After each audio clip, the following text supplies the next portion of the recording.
Welcome to the This Mum Loves Tech podcast, the go-to show for female business owners who want to simplify tech and get the support they need to grow their online businesses with confidence. I'm Nicola Walsh, your podcast host. I'm also a mum to two cheeky boys and I love tech, so you don't have to. I'm here to share actionable tips, tools and strategies that will help you streamline your business and make the tech work for you. So whether you're watching after the kids have gone to bed or listening while on the school run, let's dive into today's episode and make tech that little bit easier. Hello and welcome to another episode of This Mum Loves Tech. And I'm really excited because I actually have someone coming back to the podcast this week. So I've got the lovely Sarah Donoghue from Muted Tone Media, and I really wanted to bring her on the podcast in January so that she could tell us about all of the changes happened to Instagram, because 2025 has seen a big shift in Instagram. It certainly has. Yeah. Hi, Nicola. It's really lovely to be back with you again. Thank you so much for inviting me back again. And I think everybody kind of, when they think about Instagram, thinks, oh my God, there are endless changes. And I sat down before we came on today and wrote a list of the things that I kind of went back through my post for the last year and thought about the things that have happened, and it really has been an absolutely epic year. I mean, I've filled an A4 sheet, and I'm sure I've forgotten something too, of all of the kind of things that have happened, and it's a lot to keep up with. I think one of the things that people struggle with Instagram is this kind of constant update, and one of the things that I try to do with my account is to give you the things that you need to know about and not bother you so much with the things that you don't, but kind of how you can actually action those to help you create better content on Instagram and help it work better for your business. Amazing. So before we get into more details about these changes, and I love that you've done your homework and you've got yourself prepared. Just because I know I remember. Obviously, we've had you on the podcast before, so we won't go too much into kind of how you got into doing what you're doing. But if you could just give us a little brief, like what is Muted Tone Media and how do you help people? But if you do want to hear more about Sarah's whole story, then I'll put episode 17 was the first time you came on the podcast. But yeah, if you could just tell us a little bit about what Muted Tone Media is, how you help people, and how things like what's happened, update us since we spoke in April of 2025. So I started Muted Tone Media in 2021, at the end of 2021, and I work with businesses to help them basically get better results from their Instagram marketing, and that's sort of slightly shifted from I started with sort of more management clients and retainer clients, and that's shifted sort of over the last few years, and I work more on coaching now, which I love. So I either sort of perform one-off services for people, so that could be an Instagram audit. Audits are always really popular in January because everybody kind of wants to get things up and running as best as possible at the beginning of the year. Or that could be just a one-off training session, but I also work with businesses on mentoring programs, so work with them over maybe 3 months, for instance, and help them with their content planning and help them implement strategies and give them goals and accountability. So that's kind of the way that it's been working more now. I also do in-person workshops, which I love. I mean, we can do things, I work probably 50-50 Zoom and in person, but I love in-person workshops too. And I started working on a project with a brand photographer last year, which is something I've been thinking about for a while. And we've been working on some workshops where we do a sort of mini brand shoot and I create some B-roll video for those clients, and then we give them lots of sort of ideas of ways that they can use all of those images to help them with their Instagram marketing and on other platforms too. So that's something that I'll be continuing into 2026. We're working on a whole sort of program of those too. So lots of ways really, but kind of so only organic marketing. I don't do any ads management or ads training. But yeah, just all the ways that I can kind of help you out with your Instagram marketing, really, for your business. I love that idea of I saw your things about the shooting the content and learning how to use it, because I think often sometimes you do one or the other, don't you? You go and have brand photos done, and then it's like, well, then how do I use it, or you learn the strategy but you've got no photos to put with it. Yeah, exactly. And I think Nikki, who I worked with, did my brand photos a while ago, and she's got years and years of experience, so she knows when she's kind of created brand shoots for people, how she's sometimes slightly frustrated that they go away and don't use them in the best way. And by the same token, I shoot B-roll for clients. I use a lot of B-roll content myself, and I know that can be really, really useful. So I think generally, well, both of us are all about how you can make things work really hard for you in your business when you've invested in them, and kind of give you all of the ideas that you can kind of take away and use, so that you're not constantly thinking, oh, I haven't got an image for this, or I haven't got an idea for that. So yeah, we kind of wanted it to be a really, really useful package that you could take away and use for the foreseeable. Because yeah, I think B-roll, you mentioned B-roll, and that's something, if we can go back to those updates and things in terms of content styles, B-roll is big.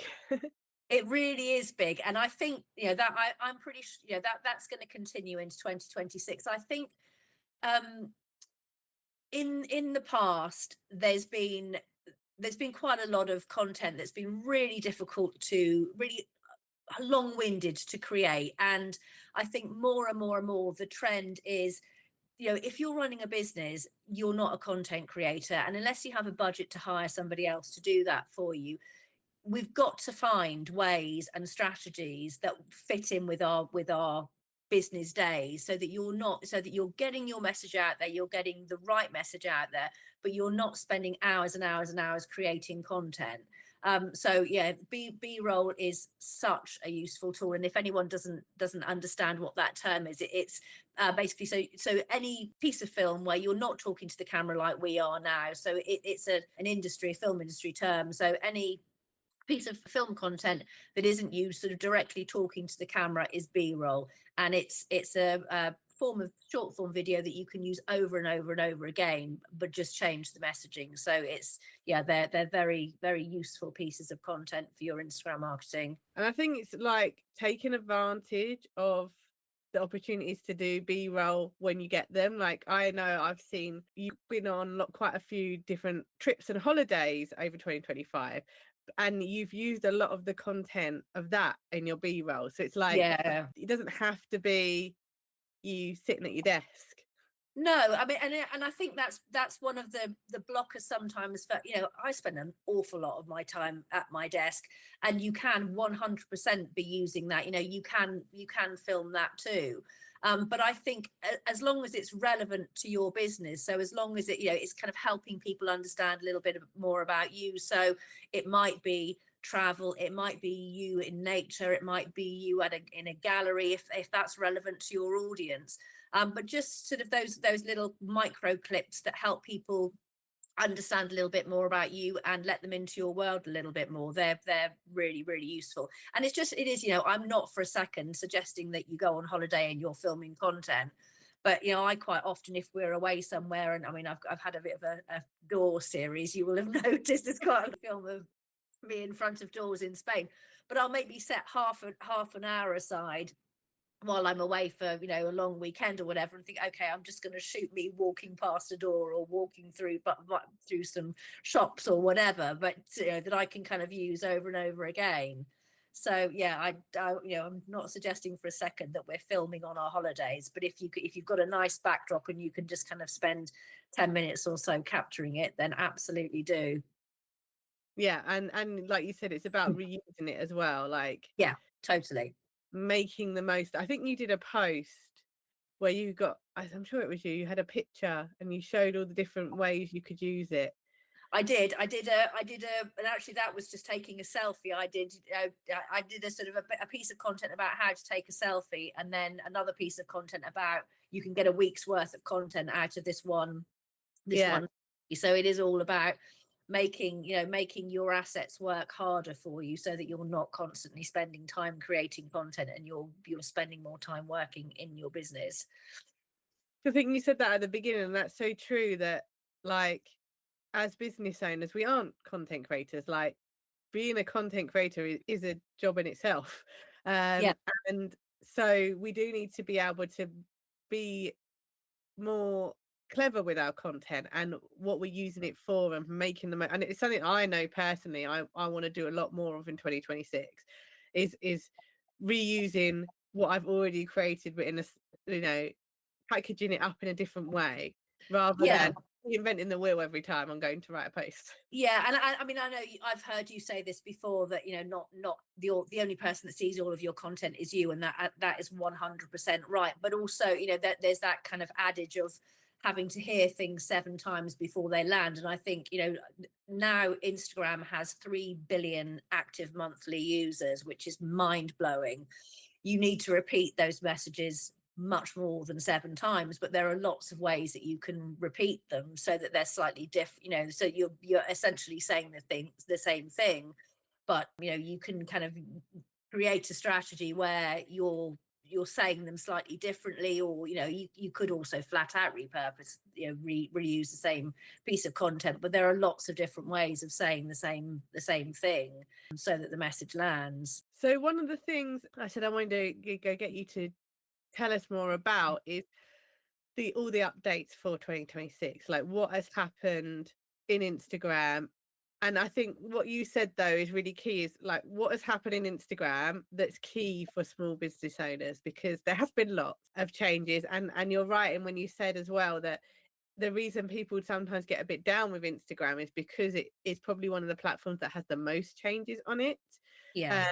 And it can get then really overwhelming. So maybe is there like 5 key updates for 2026 that you feel like people should be focusing on? So I think there was a really interesting post by Adam Mosseri, who's the head of Instagram, just recently talking about one of the biggest changes. And one of the things that he said was that Instagram is 15 years old now. We're in a very different world to the world that we were in when it started. And I completely understand that the changes are frustrating, but I think one of the things that we need to remember is that the changes aren't there to annoy us or make things difficult. The changes are there because they're reacting to the way that people use the platform. So, we used to have Instagram shops. We don't have those any longer. When Instagram started, I did a really interesting live with somebody who's been on Instagram since the beginning, who said, I could just put a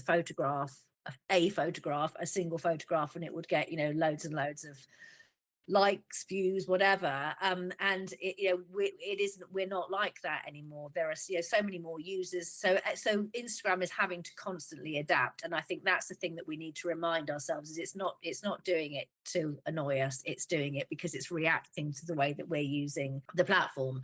So one of the things that's happened just recently is which you probably will have noticed, the navigation bar along the front of your Instagram feed.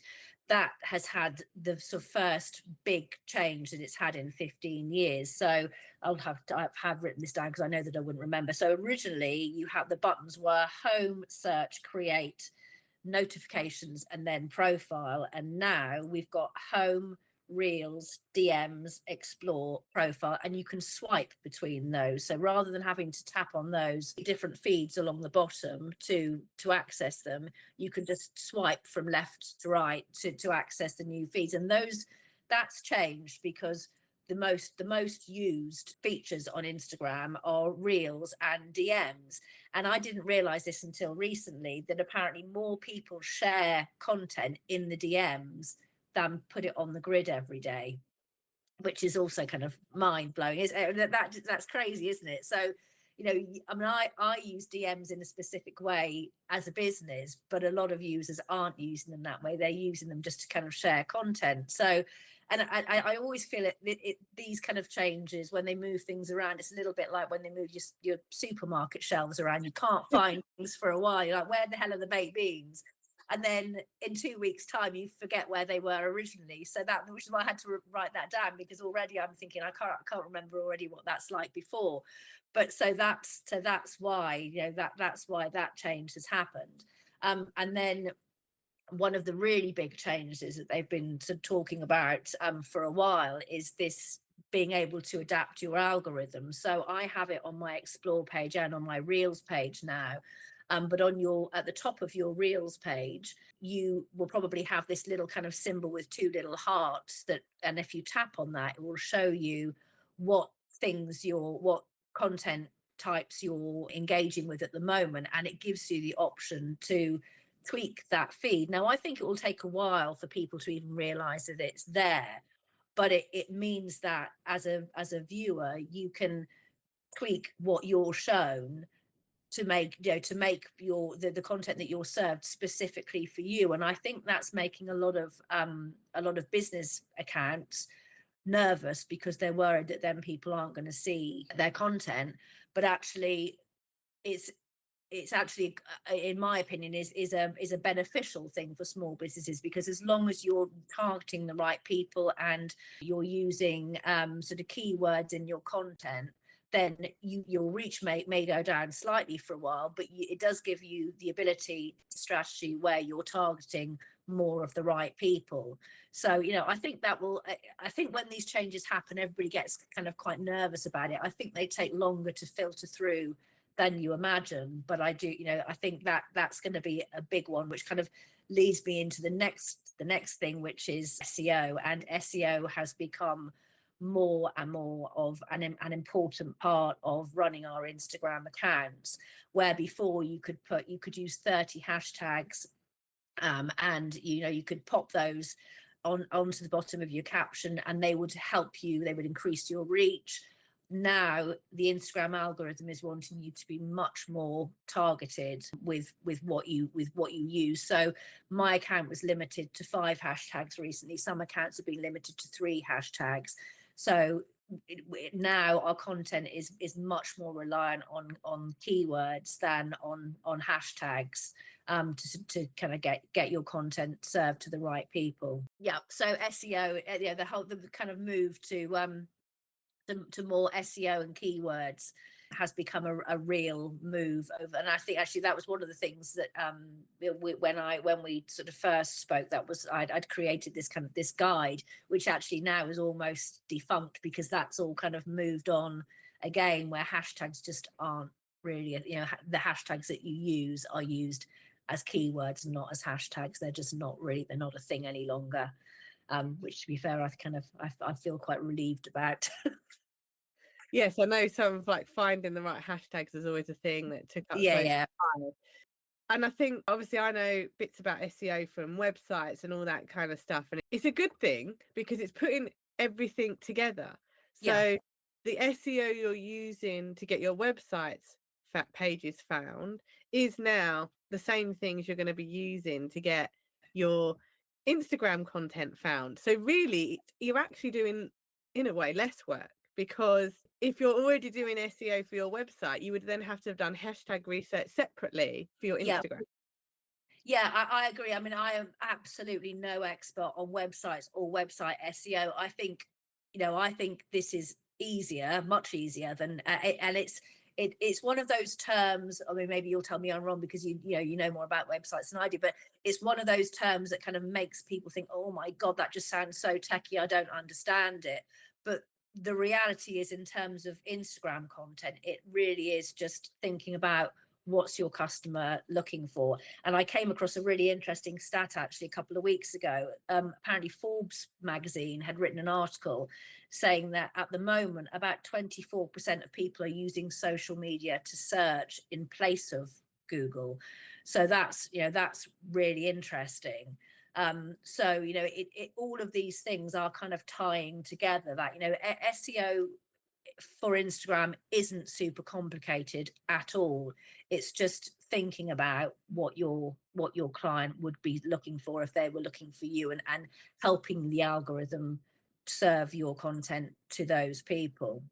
And actually there's another update which I think is a really, we're up to 4. I think I'm going to find it hard to choose 5, but another one that I think is a really important one for this year is that now Instagram Reels can be shown as part of it, as part of Google search, as part of it. So if you look on, again, people may not have noticed this, but if you search for, I don't know, when to prune your roses, for instance, on Google, you now have the option to look at videos, and as part of that, a lot of those videos that you're shown will be Instagram content.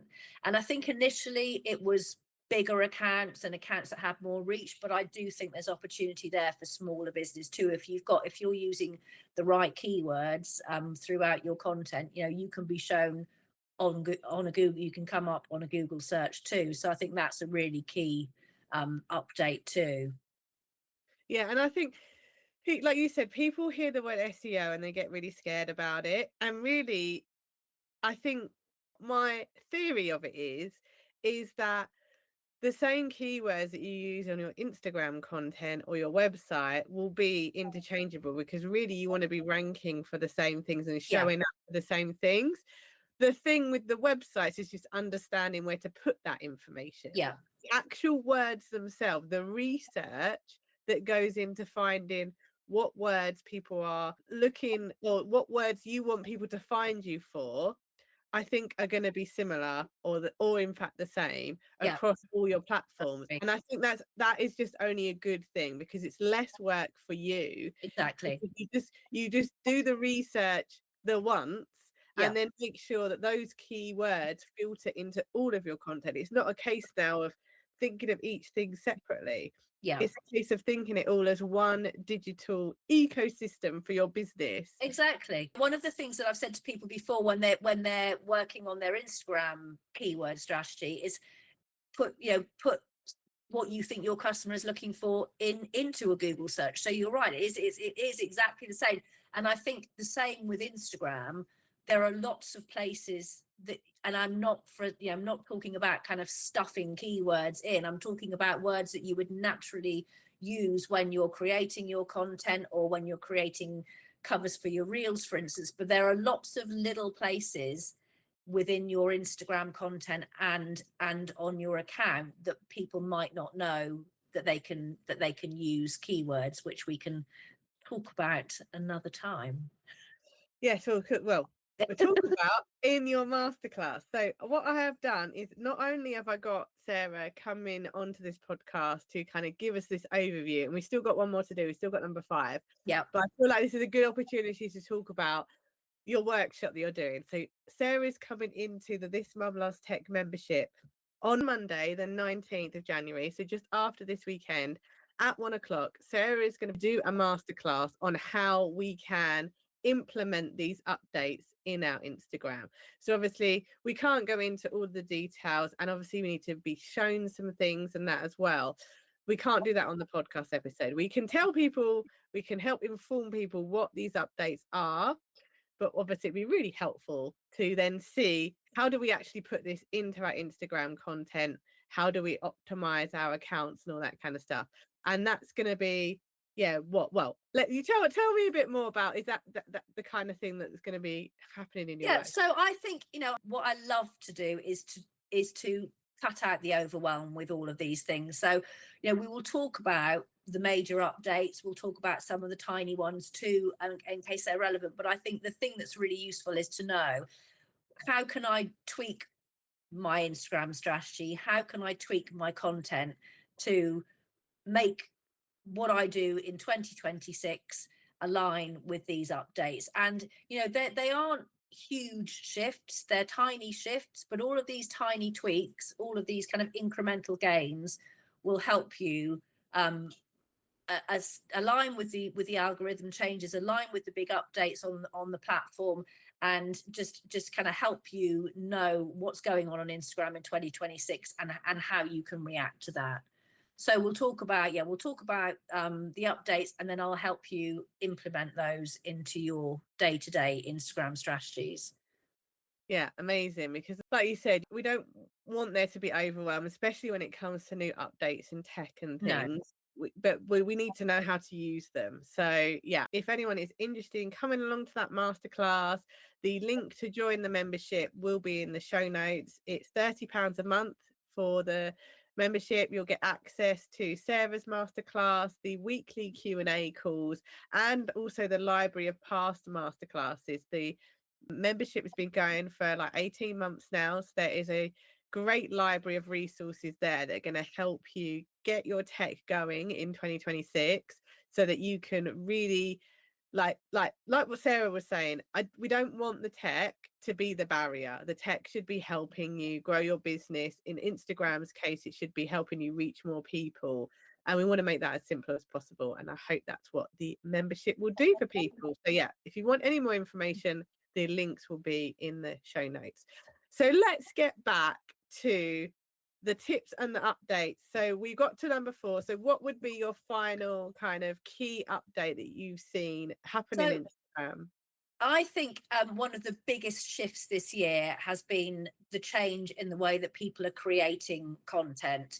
And a lot of the people that I've seen who've been really successful on Instagram and have seen lots of growth this year have leaned into a different type of content. And it's so dialed into the specific problems of your audience. And I mean, storytelling is a kind of a bit of an overarching theme, but in these terms, storytelling in terms of what's happened to you, how have you arrived at the thing that you're doing, the way that you're helping people, what stories can you weave into your content that's that's going to really sort of help people to understand that you're the right person for them. And that does also kind of feed into this whole sort of keyword thing too. I think this whole kind of dialing into, so not generic content, not lots of Canva created content, although I still use Canva on a daily basis,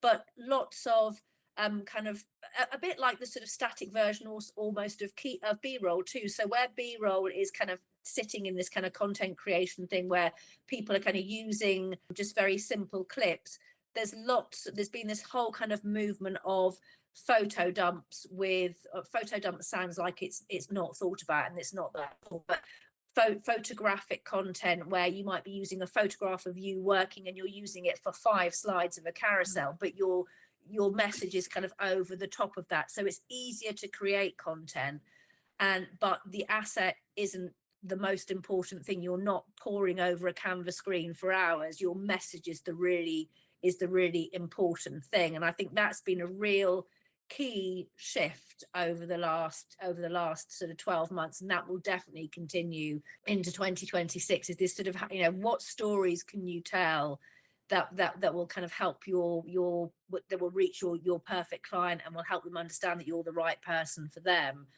So yeah, that's been a really key one. And there are lots of people who in the past have had very, very curated grids, and now everything's much more authentic. Is not my favorite word, but you know what I mean, that kind of, it's much easier to connect to content that's more personal. Yes, and I think that's such an important point to say, that the content is the most important part of it, like the messaging and the value that you're giving across. And I feel like Instagram used to be just about the pretty pictures, and like you said before, when it first started, you could just put a picture up of a really nice bit of cake or something and it would go wild.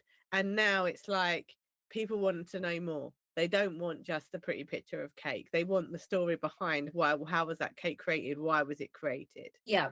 I mean, what they want from Instagram now is not something that they can ask ChatGPT or put into a Google search. What they want is what's the special thing about you. And there have been lots of businesses and big businesses are creating content that looks more like creator content now. Lots of the kind of big brands are using user generated content and making things a bit more kind of raw. So it works. It really does work. I think that's the key. Is it like people buy from people, don't they, now? Totally. And so you need to be getting yourself in some shape or form, even if you're not at that level of being confident of going directly to camera, that's where things like the B-roll and stuff is a great way of getting you in your content so that people can see the real person. Because like you said, with AI and everything else, the way that your business is going to stand out and the way that you're going to be able to keep going in some different areas of the online world is because people are going to want to get your help and not put it in ChatGPT. And I think there will be a backlash to, there's been a lot of AI content, and I think there will be a backlash to that. I think everyone's getting a bit fed up with that. They want the personality behind that. And I'm not saying for a second that there's not, ChatGPT is amazing for some things, but I think the key to Instagram still is going to be that kind of community and connection. Definitely. And I think people are getting more savvy of although the AI is getting more clever in what it can create, like I see things come up and I'm like, well, I know that that's AI. So I know that that's not true. Yeah. There's still certain ways that it looks. And maybe in the future, as AI develops, it will get harder to tell. But, people don't want perfect. It's like going back to my favorite expression, done is better than perfect. People don't want perfect. They want the done, they want the real. And there's one of my favorite pieces of content of the whole year. Can I say the name of the account? Is that okay? Yeah. So there's a brilliant content creator who I met in person.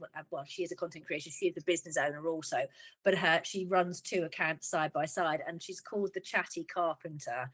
And she created a piece of content that was like, I don't want to make content, I just want to create tables. Why am I doing this? It was kind of an anti piece of content, but it was so real of that. I don't really want, but and it was absolutely brilliant, and it kind of went a bit nuts for her and got her about 5,000 followers, because everyone was like, this is kind of how everyone's feeling. And she's the loveliest lady, but it was so off the cuff, just this is how I'm feeling right now about this. It was perfect. Yeah, like being real, being how it is. And because it isn't, being a small business owner is not all perfect. No. So, and I think then people want to see that.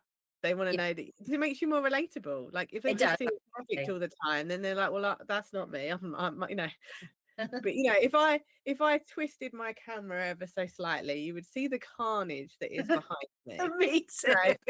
And it's like that, so it's just being real with that, that sometimes that's one of the things I find the hardest to film B-roll, is because I cannot find a nice spot in my house where I don't have kids' toys, papers. Oh my God, colouring pages coming out of my ears. But then sometimes I do just take a video of it and put it on my story. And I'm like, this is what I'm dealing with right now. Right, that's everybody's reality. I've got quite a nice background here, but that's because I moved everything off that shelf before we started talking, which is now all around my feet. Yeah, exactly. But then, like, almost that is your B-roll, is like saying, this is what I saw, this is what you saw, but then actually this is the reality. Exactly. You've got a bit of content there as well. It's like, do it for some incidences, like recording a podcast episode, but then for your social media, show what the reality of it was like what you sitting around. Yeah, exactly. Well, I just want to say a huge thank you, Sarah, for coming back onto the podcast and for sharing and I had to limit you to 5 because I know you had a great list there. And hopefully you'll be able to share a few more in the masterclass that we'll be doing on Monday.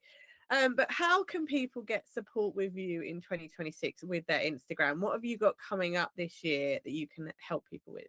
So we have got, if you are in the Somerset area, Nikki and I are putting together actually this week our list of brand boost workshops, so capturing the brand photography and B-roll. So we're going to be working on a series of those across the spring and the summer. So this time of year, as I said, is always big for me for audits. So if anybody needs, an Instagram audit is a great place to start your year off. So an Instagram audit looks at all the things that are working well on your Instagram account, but gives you lots of constructive advice about things that you could change that would help you going forward.